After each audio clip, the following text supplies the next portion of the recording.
Hey guys, এই তারকাটা মালটা আমাকে নিয়ে রোস্ট করছে, আমাকে রোস্ট করছে না আমাকে ইমপ্রেস করার চেষ্টা করছে সেটা আমি বুঝতে পারছি না। তোমরাই আমাকে বলো যে ও আমাকে নিয়ে কি করছে আসলে। মায়ের থেকে কি নিয়ে এসছে এর নাম আমি জানি না। আমাকে এইটা বুঝা, তোর মা বাজারে যায় কেন? বলছি না, যদি কেউ জানো আমি কমেন্টে জানিও। জানার চেষ্টাও করিস না, ভয়ঙ্কর ফল, পাতার ফল।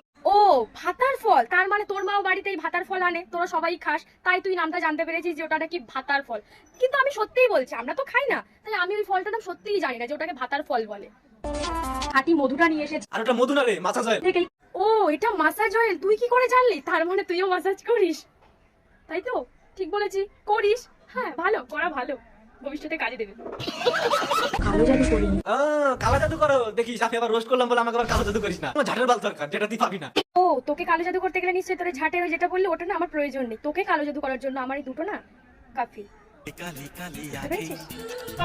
বাবা বাবা কিরে, তোদের দুজনের ভাব কি একটাই? তুই কি করে জানলি যে তোর বাবা আর আমার বাবা এক? রোস্ট করতে এসেছিস, রোস্ট কর। ধুর, উল্টো পাল্টা কথার দিকে এখন এগোস না। ধুর।